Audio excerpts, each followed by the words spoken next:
Assalamualaikum warahmatullahi wabarakatuh. Selamat jumpa kembali sahabat-sahabat viewer dan subscriber channel Tita Misteri. Kali ini kami akan membawakan sebuah kisah misteri dengan judul Kisah Ojek Horor Hantu Tanpa Kepala. Selamat mengikuti.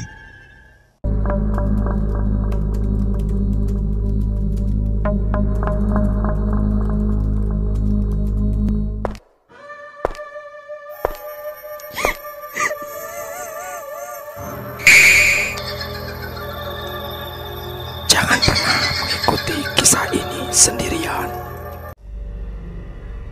Sulawesi Selatan 2007. Ini adalah bulan ke-7 Yanto berada di perantauan. Jalan hidupnya termasuk agak unik dan sedikit membingungkan serta menakutkan. Sempat mengalami hidup serba berkelebihan selama sekitar 1 tahun, tapi semuanya berubah secara drastis. Bapaknya yang dulu adalah orang miskin, tiba-tiba kekayaannya melejit dan Yanto sempat sangat menikmatinya. Tapi entah bagaimana awalnya tuduhan buruk lalu menyebar bahwa bapaknya mendapat semua kekayaan itu dari jalur pesugihan. Ketika santer-santernya kabar itu berhembus, bapaknya sakit keras dan menghabiskan banyak sekali biaya pengobatan. Kemudian jalan takdir tak bisa ditolak. Beliau meninggal walau telah banyak sekali mengeluarkan biaya. Dan entah kebetulan atau tidak, semua hartanya nyaris habis. Mobil dan semua sawah yang dibeli dalam setahun terjual habis untuk itu. Dan kondisi keluarganya kembali persis seperti semula. Yanto tentu tak berani menanyakan itu pada sang ibu yang terlihat sangat terpukul. Dan sampai saat ini, semuanya masih menjadi misteri besar yang tak pernah berani dia tanyakan kepada siapapun. Akhirnya, sebagai anak tertua, Yanto harus memutar otak. Kedua adiknya masih kecil dan duduk di bangku SD, serta pendapatan warung rujak milik sang ibu tentu tak seberapa. Apalagi warung itu sempat tutup cukup lama ketika mereka berada di kejayaan ekonomi. Sekitar 7 bulan yang lalu, Yanto membulatkan tekad minta restu sang ibu untuk berangkat ke Sulawesi. Memang tak ada pandangan lain masalah pekerjaan. Nama keluarganya sudah cukup tercoreng akibat desas-desus pesugihan yang tersebar menjelang kematian bapaknya. Rasanya tak mungkin lagi mencari pekerjaan di kampung. Sebagai seorang yang hanya lulusan SMA, Yanto juga merasa tak punya skill apapun. Untungnya, secara pribadi Yanto masih berhubungan baik dengan banyak orang, termasuk Wahyu, teman masa kecilnya yang lebih dulu merantau ke Sulawesi. Dari keluarganya, Yanto mendapatkan nomor handphone milik Wahyu. Dan sahabatnya itu pula yang lalu memberi alternatif tentang kemungkinan mencari penghidupan di Sulawesi. Di mana-mana sama toh, kita tetap harus berusaha. Tapi yang kurasakan selama 3 tahun merantau, di sini sedikit lebih mudah mencari uang. Ayo, kalau mau ke sini tak bantu. Begitu ucap Wahyu di telepon ketika itu. Ternyata Wahyu memang teman yang luar biasa. bukan hanya bantuan informasi yang diberikannya, melainkan dia juga bersedia menanggung tiket perjalanan kapal dari Surabaya ke Makassar serta tiket bis lanjutan setelah itu. Intinya, Wahyulah yang mengeluarkan semua biaya. Santai aja toh, ini cuma kebetulan. Mungkin suatu saat aku yang butuh bantuanmu. Begitu jawab Wahyu ketika Yanto menanyakan kenapa dia begitu tulus membantu. Setelah sampai di Sulawesi, Wahyu menceritakan lebih detail tentang kesehariannya, yaitu berjualan pakaian keliling. Katanya, jumlah keuntungan cukup lumayan sekaligus menawarkan diri jika Yanto mau bergabung. Tentu saja Yanto tertarik, tapi dia merasa tidak enak jika merepotkan Wahyu lagi masalah modal.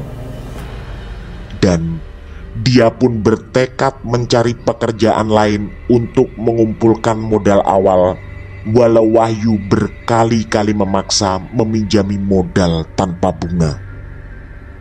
Akhirnya, menjadi tukang ojek adalah pilihan yang dia ambil. Walau lagi-lagi semua tak terlepas dari bantuan Wahyu. Sepeda motor yang dipakai adalah milik Wahyu pula dan tanpa uang setoran yang jelas. Yang penting kamu isi bensinnya, ucap Wahyu enteng ketika Yanto menyetujui menjadi tukang ojek. Singkat cerita, profesi itulah yang digeluti Yanto selama berbulan-bulan. Dan memang benar yang dikatakan Wahyu. Walau di Sulawesi sepertinya lebih mudah mencari uang, tapi semuanya tetap harus ditempuh dengan kerja keras. Selama beberapa bulan menjadi tukang ojek, Yanto bisa mengumpulkan tabungan yang cukup banyak. Rencananya, minggu depan dia akan berhenti dan beralih profesi menjadi pedagang pakaian keliling seperti Wahyu, yang sudah bisa membuat rumah kecil-kecilan dan berencana menikah tahun depan. Hari itu, Yanto duduk termenung meratapi hujan yang tidak kunjung reda. Sejak tadi pagi, hujan deras mengguyur dan itu menyulitkannya keluar rumah. Dan karena tak ingin pendapatan kosong hari ini, dia pun nekat keluar ketika gerimis masih turun, sekitar jam 9 malam. Di pangkalan ojek yang ditujunya, suasana juga sangat sepi. Pasti bukan hanya tukang ojek yang malas keluar. Semua orang yang jadi calon penumpang pun pasti tak nyaman berada di luar rumah dalam kondisi hujan sejak tadi pagi. Sambil mulai menyalakan rokok, dia berusaha mengingat semua rencana. Lebaran tahun ini, dia ingin pulang kampung ke Jawa Timur. Tentu saja jika usaha dagang pakaiannya lancar seperti Wahyu.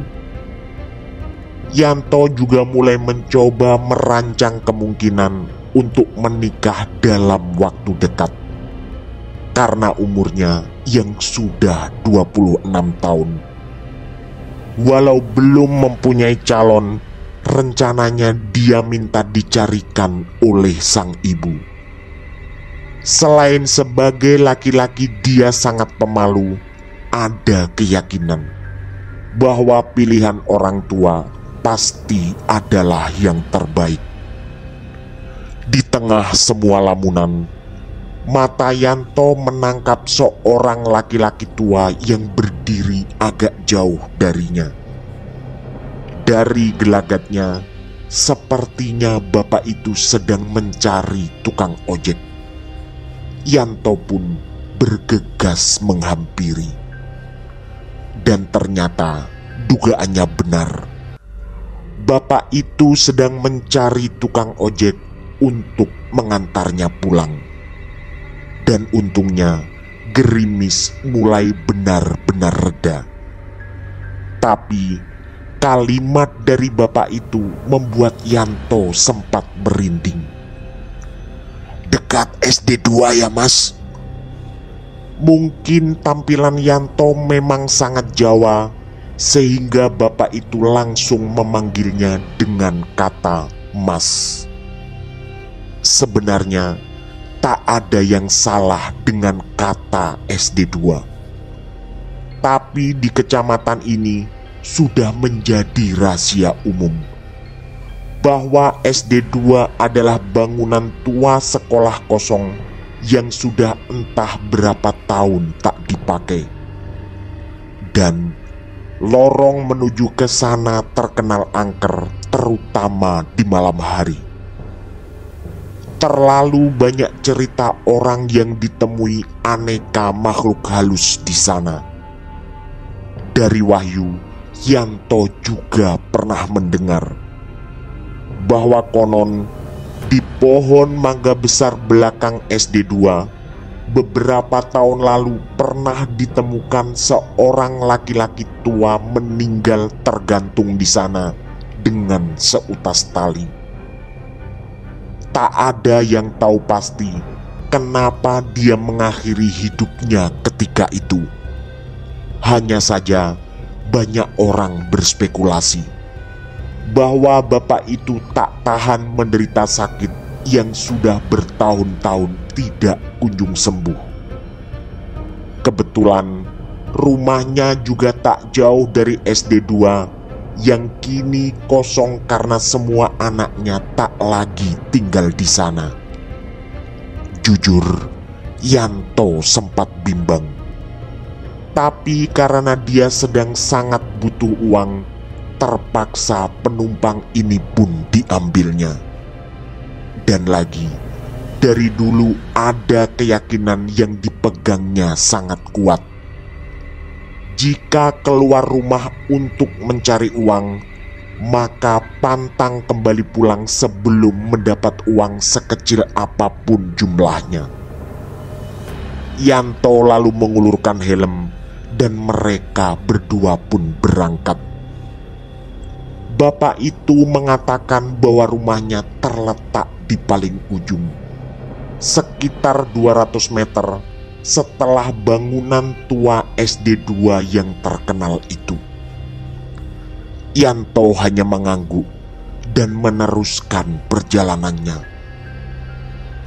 Rasa takut berusaha diusirnya dengan membayangkan hal-hal indah bersama Wahyu sahabatnya, serta bayangan tentang impian di masa depan.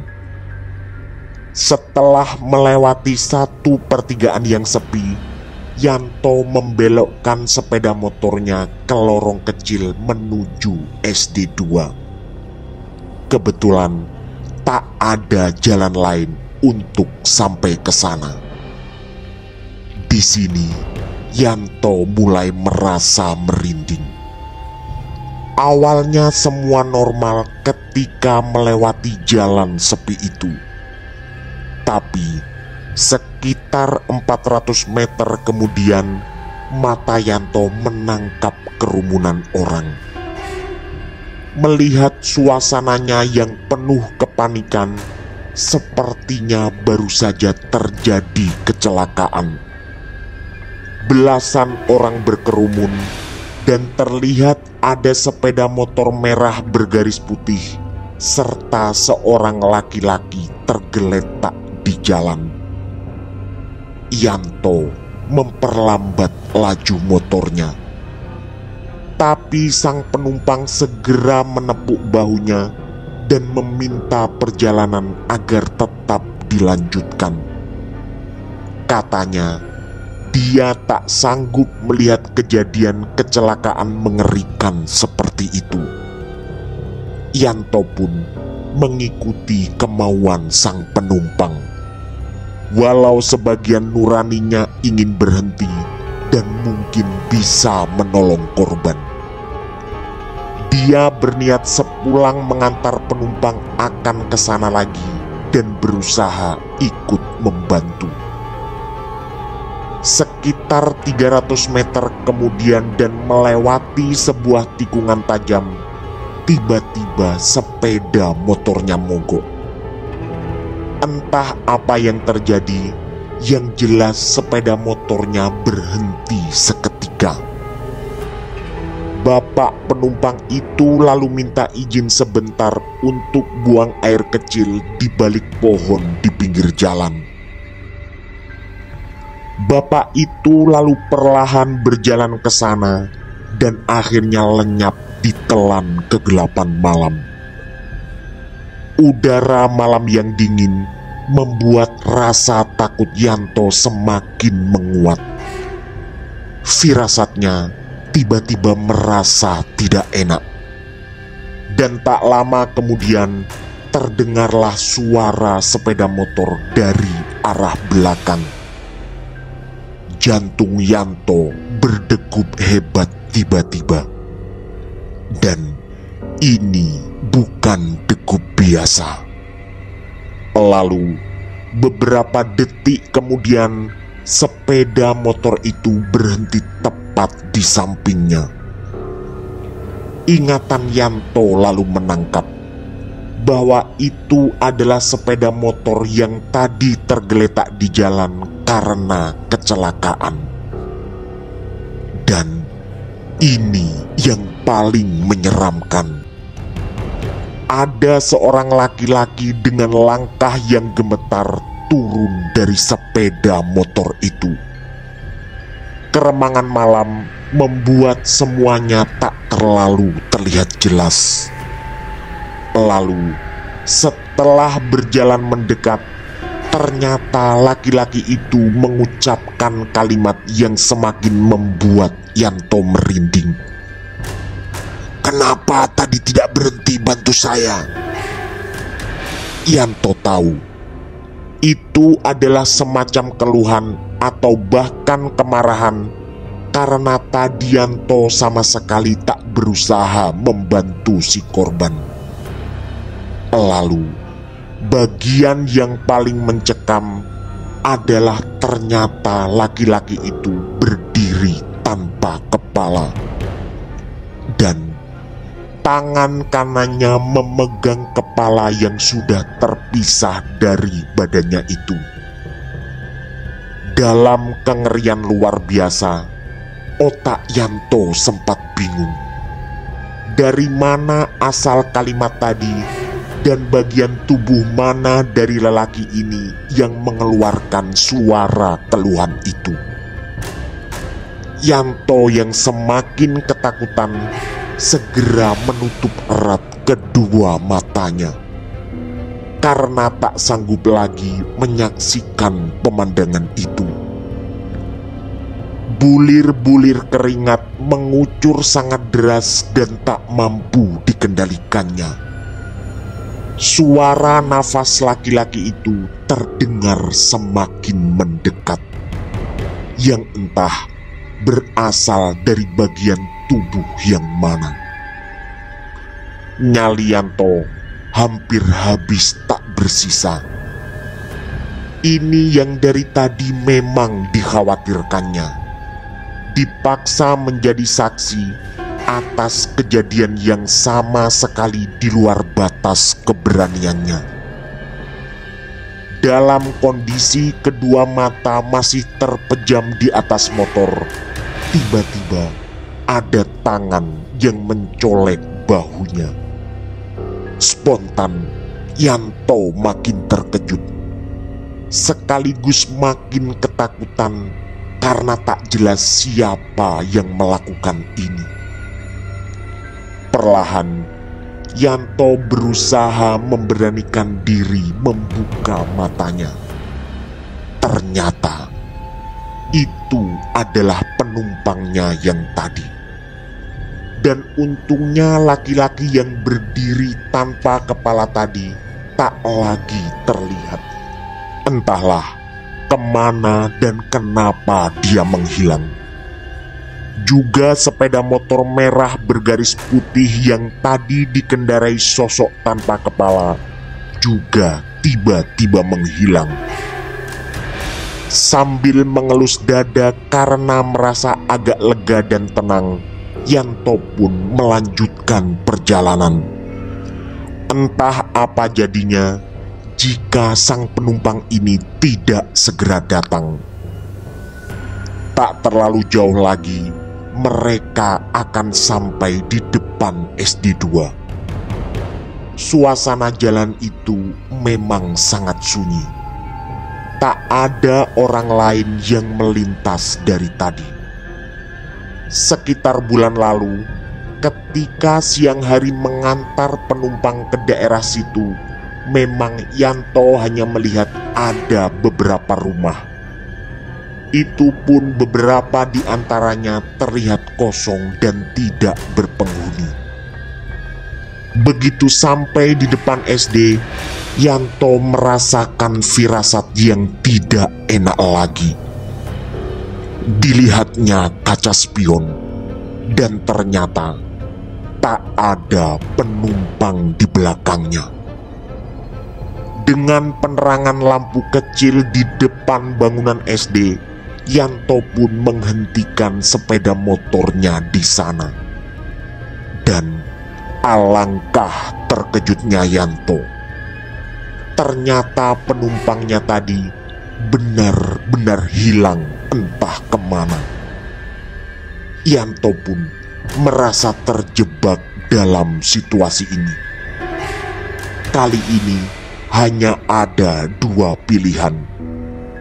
Pertama, bertahan dalam ketakutan sambil menunggu apa yang terjadi dan mencari tahu kenapa penumpangnya menghilang tiba-tiba.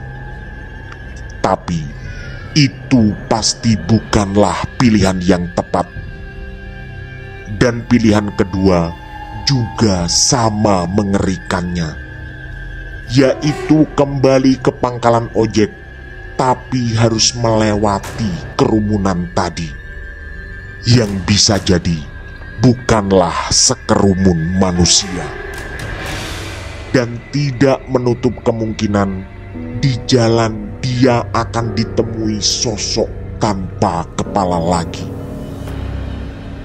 Setelah menghela nafas sambil mengumpulkan kembali semua nyali, Yanto pun membuat keputusan, yaitu segera kembali ke pangkalan ojek atau pulang ke rumah Wahyu. Tapi kendala lain terjadi. Sepeda motornya tiba-tiba tak bisa dihidupkan. Gerimis yang perlahan turun membuat malam itu semakin mencekam. Ketika berkali-kali berusaha menghidupkan mesin sepeda motor dan selalu gagal, sayup-sayup dari belakang terdengar langkah kaki lari menuju ke arahnya. Yanto tak berani menoleh. Ada kekhawatiran sangat besar bahwa yang datang adalah makhluk mengerikan lain. Kemudian suara langkah itu terdengar memelan. Yanto menduga dia tak lagi berlari, melainkan berjalan. Karena tak sanggup menjauh, Yanto terpaksa terdiam dengan kaki yang makin gemetar.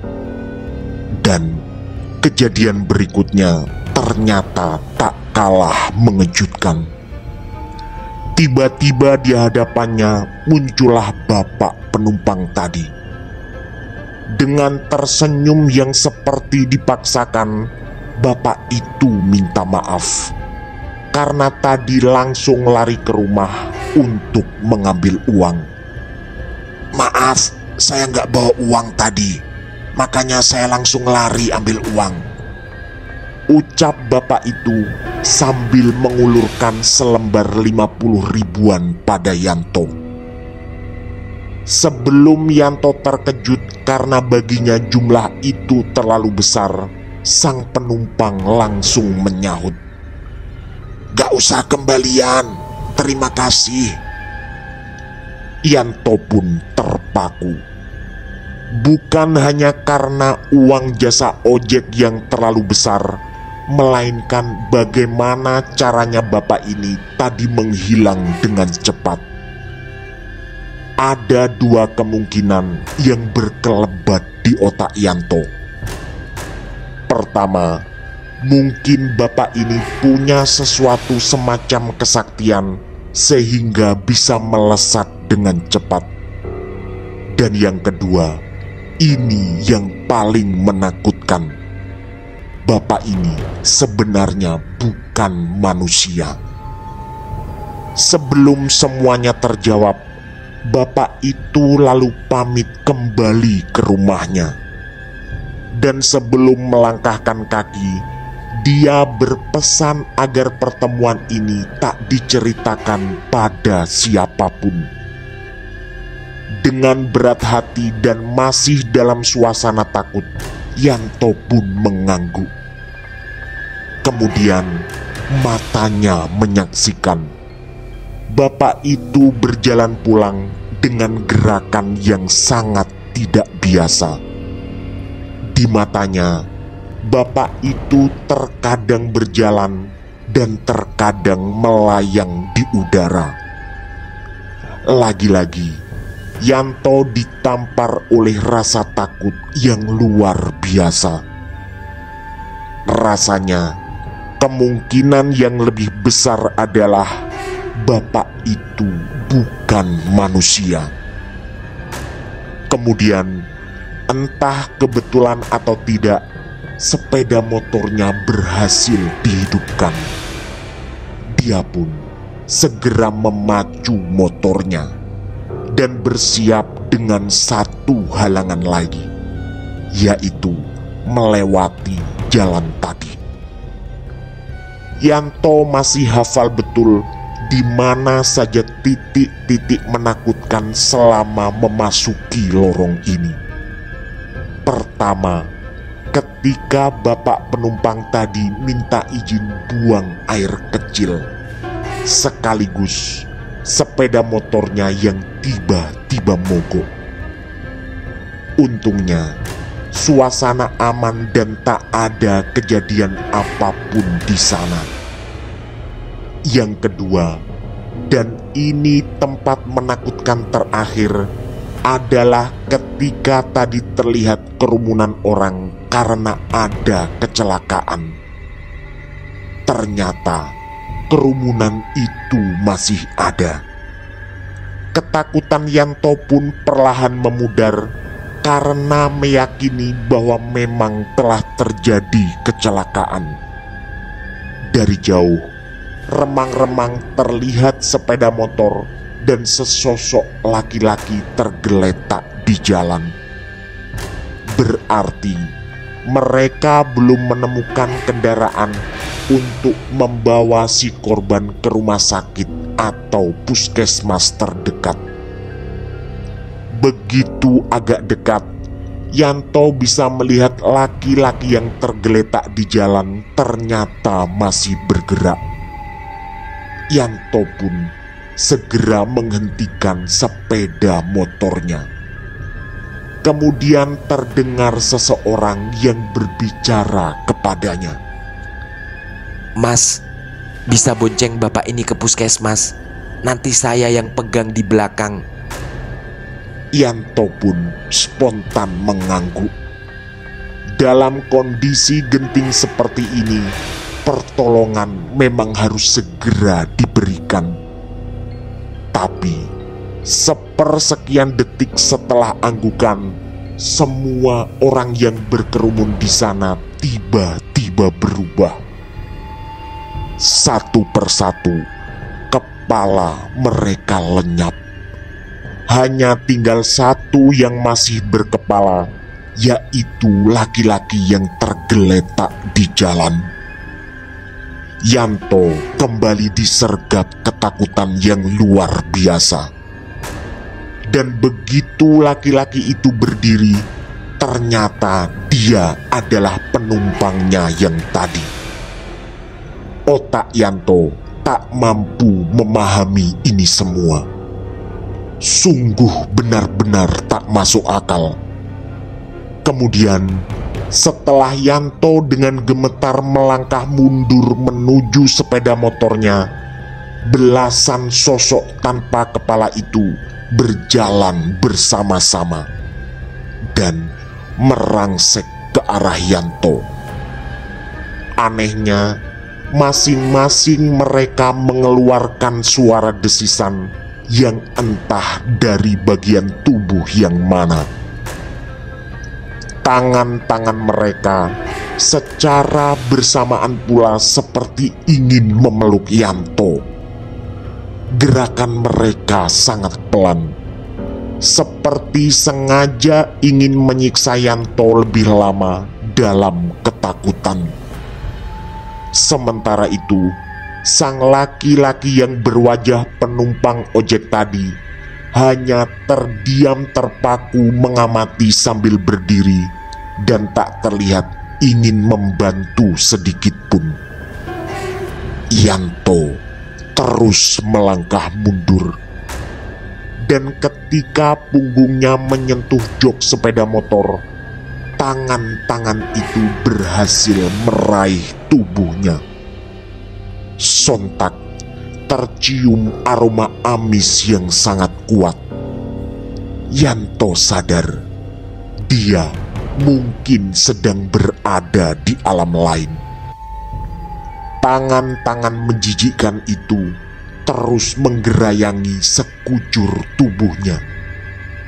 Yanto yang tidak berdaya hanya bisa pasrah menunggu apa yang sedang terjadi. Dia hanya berharap akan selamat kali ini. Lalu, tangan-tangan itu bukan hanya memeluk, melainkan mencengkram dengan sangat kuat bersama-sama.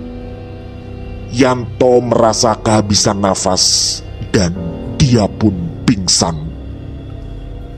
Sayup-sayup, Yanto mendengar suara orang yang memanggilnya. Ternyata itu adalah Wahyu. Begitu membuka mata dan berusaha mengumpulkan kesadaran, ternyata dia sedang berada di ruang tamu rumah Wahyu. Setelah didudukkan dan disodori segelas air putih, Yanto diminta bercerita. Di ruang itu terlihat pula Rusdi, Amri, dan Asmar, 3 warga lokal tetangga Wahyu yang juga sangat ramah seperti para warga yang lain. Yanto pun menceritakan semuanya dengan detail. Setelah semuanya selesai, dia lalu bertanya pada Wahyu bagaimana bisa sampai di rumah ini. Setelah membakar rokok, giliran Wahyu yang mulai bersuara. Tadi, tiba-tiba ada seorang bapak mendatangi rumahnya dengan mengendarai sepeda motor. Dia mengaku sebagai penumpang ojeknya Yanto. Lalu, bapak itu mengatakan bahwa Yanto sedang pingsan di tengah jalan di lorong menuju SD2. Tak lama kemudian, bapak itu langsung pergi. Akhirnya, Wahyu minta bantuan Rusdi, Amri, dan Asmar untuk ke sana. Dengan 2 sepeda motor, mereka pun berangkat. Wahyu berboncengan dengan Rusdi dan Amri berboncengan dengan Asmar. Begitu sampai di sana, ternyata benar yang dikabarkan bapak tadi. Yanto berada dalam posisi tergeletak di tengah jalan yang sangat sunyi. Wahyu lalu membawa Yanto pulang dan dipegangi oleh Rusdi di belakang. Sementara itu, Asmar yang membawa pulang sepeda motor Yanto, dan Amri membawa motornya sendiri. Rusdi, Amri, dan Asmar terlihat manggut-manggut mengiyakan apa yang dikatakan Wahyu. Kemudian Rusdi angkat bicara bahwa di jalan menuju SD 2 memang sering terjadi peristiwa aneh. Dan katanya, semua memang bermula sejak ada laki-laki yang ditemukan meninggal dengan terikat tali di belakang bangunan SD itu. Rusdi bahkan mengaku tahu nama laki-laki itu, yaitu Pak Marwan. Amri dan Asmar lagi-lagi mengiyakan hal tersebut. Di tengah-tengah cerita seru, Yanto teringat sesuatu, yaitu selembar uang 50 ribuan yang didapatkannya dari penumpang tadi. Ternyata uang itu masih ada di saku kanan celananya. Dia pun menanyakan pada Rusdi, apakah uang itu benar-benar nyata. Rusdi lalu mengangguk setelah ikut memegang uang itu. "Iya mas, ini uang beneran bisa dibelanjakan," ucap Rusdi dengan nada meyakinkan. Kemudian karena penasaran, Yanto bertanya lagi pada mereka bertiga sebagai warga lokal yang mungkin lebih tahu. "Terus, menurut Bang Rusdi, apa penumpang saya tadi manusia?" Kali ini Rusdi terlihat menarik nafas panjang, lalu mengangkat kedua bahunya. Entah apakah dia tidak tahu atau hanya agar Yanto tidak semakin takut. Begitu mata Yanto mengarah ke Amri dan Asmar, mereka pun melakukan hal yang sama, yaitu mengangkat kedua bahunya. Melihat Yanto yang pucat, Rusdi pun mengatakan, "Udah Mas Yanto, gak usah takut. Mas kan orangnya baik, juga disukai warga di sini. Cuma pesan saya, kalau ada penumpang lagi ke arah sana, jangan mau ya mas, apalagi sudah malam." Yanto pun mengangguk sambil berusaha menganalisa saran dari Rusdi. Dan setelah mengucapkan terima kasih pada mereka semua, Yanto lalu ke dapur untuk membuat kopi. Dan obrolan malam itu berlanjut sampai pagi dengan topik lain yang lebih ringan dan penuh canda tawa. Bertahun-tahun telah berlalu. Bagi Yanto, kenangan itu tak terlupakan sampai saat ini. Bahkan setelah 17 tahun berlalu dan sudah kembali pulang ke Jawa, dia masih ingat, termasuk lokasi-lokasi di mana dia bertemu dengan makhluk tak berkepala yang mengerikan itu. Tamat. Demikian kisah misteri dari kami, kisah ojek horor hantu tanpa kepala. Semoga kisah-kisah kami cukup menemani sahabat-sahabat semua. Mohon maaf apabila terdapat kesalahan dalam pemilihan atau penuturan kata. Kami dari tim Titah Misteri mengucapkan terima kasih. Dan wassalamualaikum warahmatullahi wabarakatuh. Pesan saya, jangan bercermin sendirian di tengah malam. Sampai jumpa.